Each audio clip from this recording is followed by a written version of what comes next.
Pasar Tanah Abang khususnya Blok G akan segera direnovasi. Pasar yang terletak di kawasan Jakarta Pusat ini kembali jadi sorotan, terutama pada Blok G yang kondisinya ini tak terurus dan sepi ya. Kondisi ini diperparah dengan menyebarnya kabar bahwa Blok G disalahgunakan untuk tempat berkumpulnya preman dan pengguna narkoba. Berikut liputan reporter TV One, saya sendiri Gina Vita dan juru kamera Bo Iman berikut ini.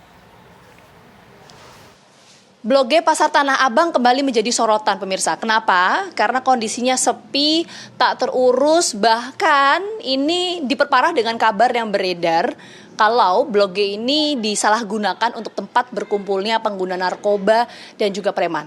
Nah, seperti apa wajah dari Blok G saat ini? Saya akan mengajak Anda untuk melihatnya secara langsung.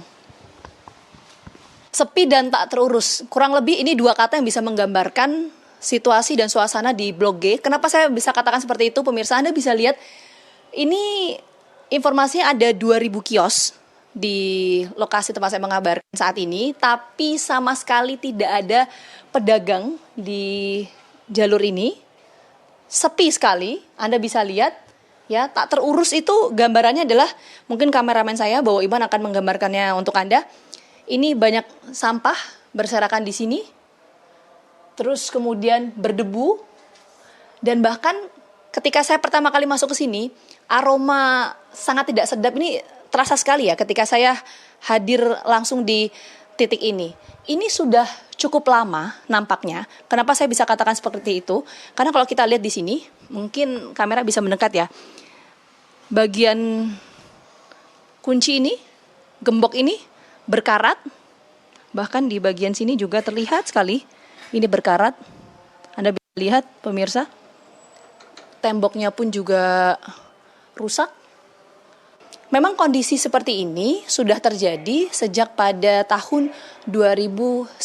Karena memang sebelumnya kios yang ada di Blok G, Tanah Abang ini digunakan oleh para pedagang yang berjualan misalnya sembako, kemudian ada jok motor, dan lain sebagainya. Tapi memang kondisinya sepi seperti yang Anda lihat saat ini. Nah, saya penasaran, apa sih yang membuat kemudian Blok G Pasar Tanah Abang ini tidak terawat? Terus apakah memang akan ada permajaan atau seperti apa? Saya akan langsung mengajak Anda untuk berbincang bersama dengan para pedagang dan juga internal dari Pasar Tanah Abang. Ikuti saya.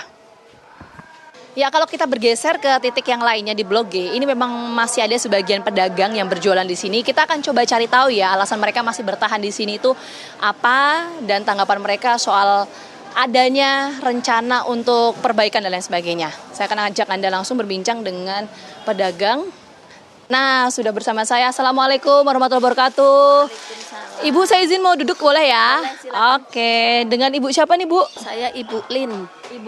Ibu Lin salah satu pedagang di sini ya? Iya. Udah berapa lama, Bu, dagang di sini? Saya dari tahun 91, dari mulai pasar ini belum dibangun. Wih, lama banget dong ya? Becek di bawah. Oke. Masuk ke sini tahun 2004. Jadi artinya udah jualan lama banget ya, Bu? Iya. Tapi rame nggak sih, Bu, di sini, Bu? Kalau di sini sekarang sebenarnya kalau mau ngikutin kita ini konsumen tuh udah jarang yang masuk ke sini. Oh iya, Bu. Jarang banget ya. Kalau kita nggak punya langganan, makanya banyak teman-teman yang pada collab. Karena memang udah jarang pada masuk ke sini. Satu, kita sebenarnya salah penempatan. Aturan sayur mayur tuh adanya di bawah, kita di atas. Sedangkan sekarang orang udah pada nggak, yang sakit kan dengkul, sekarang kaki. Jadi orang pada males naik. Satunya begitu. Yang keduanya risih ya. Risih karena di sini tuh banyak. Nah, kalau kita mau bilang orang yang nggak jelas, ibaratnya anak-anak pada pengamen apa-apa. Jadi kayak apartemen, banyak bayi di sini apa. Jadi mungkin orang mau masuk ke sini juga udah pada males.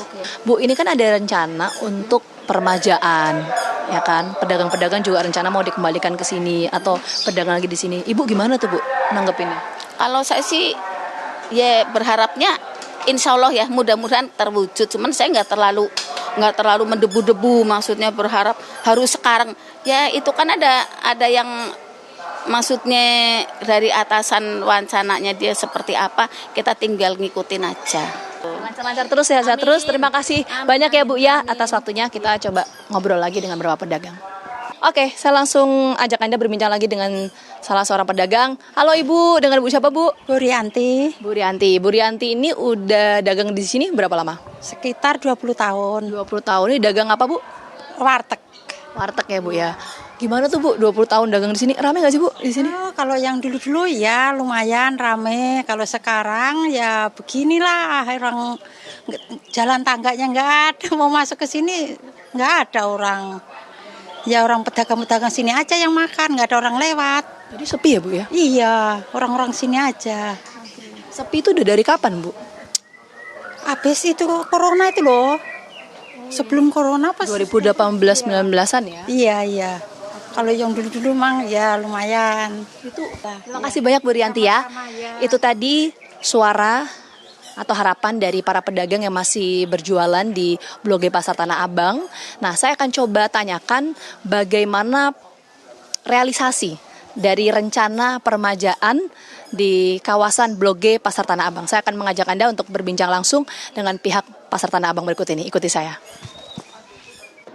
Jadi bagaimana nasib dari Blok G Pasar Tanah Abang di Jakarta? Saya akan langsung berbincang bersama dengan manajer unit Pasar Besar Tanah Abang Blok AFG Pak Yamin Pane. Halo Pak, apa kabar? Maaf ganggu waktunya sebentar Pak, kita boleh ngobrol dulu? Boleh. Oke, mari Pak, kita geser ke sini Pak. Oke, Pak, mungkin yang pertama kali ingin saya tanyakan ya Pak ya. Ini kan ada informasi yang menyebutkan bahwa Blok G Pasar Tanah Abang ini akan dilakukan permajaan. Itu betul nggak sih Pak? Ya, emang kita sudah melakukan perencanaan untuk melakukan peremajaan terkait masalah pasar Blok G di Tanah Abang. Nah, permajaan ini konteksnya apa? Apakah nanti, kalau sekarang tadi kan saya sempat melihat itu kan sepi sekali. Apakah permajaan ini artinya para pedagang akan kembali berjualan di Blok G atau seperti apa Pak? Dan untuk kedepannya kita akan coba meng-hire para pedagang yang sudah punya brand seperti pasar pedang-pedang pasar Tasik yang mereka berjualan hari Senin dan Kamis juga. Nanti untuk ikut juga meramaikan pasar jenis jualan seperti kelontong sepatu, juga jaket kulit yang seperti Cibaduit. Coba nanti kita lakukan B2B dengan pemerintah di sana untuk mencoba membawa mereka ke sana sehingga jenis jualan yang mereka jualkan itu saling melengkapi di kawasan bisnis Tanah Abang. Oke. Nah, itu timeline waktunya seperti apa Pak? Mulai dari permajaan sampai pada akhirnya pedagang bisa berjualan kembali di Blok G. Ya, saat ini sudah kita melakukan proses sosialisasi kepada teman-teman pedagang secara keseluruhan bahwa kita memang punya rencana melakukan permajaan. Terakhir Pak, ini informasinya kita ingin konfirmasi ya Pak ya. Katanya kalau dengan kondisi yang sepi di Blok G Pasar Tanah Abang, ini kemudian banyak yang digunakan sebagai tempat untuk penggunaan narkoba, preman di sana. Itu benar nggak sih Pak? Ya, kemarin memang ramai berita terkait masalah bahwa pasar Blok G itu digunakan untuk tempat pemakaian narkotika dan psikotropika. Ternyata teman-teman dari kepolisian melakukan uji lab yang ternyata hasilnya itu negatif. Nanti Pak Yamin membantah ya bahwa nggak ada itu masyarakat yang memanfaatkan lokasi sepi itu untuk pengguna narkoba dan lain sebagainya, nggak ada ya Pak? Ya, kami pastikan itu tidak, karena kan kami juga dengan tim security memastikan ketika di sore hari akses menuju ke atas itu sudah close, sudah tutup. Baik. Terima kasih banyak Pak Yamin Pane atas waktunya. Itu tadi yang disampaikan bahwa untuk Blok G Pasar Tanah Abang akan dilakukan proses permajaan dan proses sosialisasi untuk para pedagang bisa berjualan kembali di lokasi tersebut. Dari Jakarta, Gina Vita, Bowo Iman, TV One mengabarkan.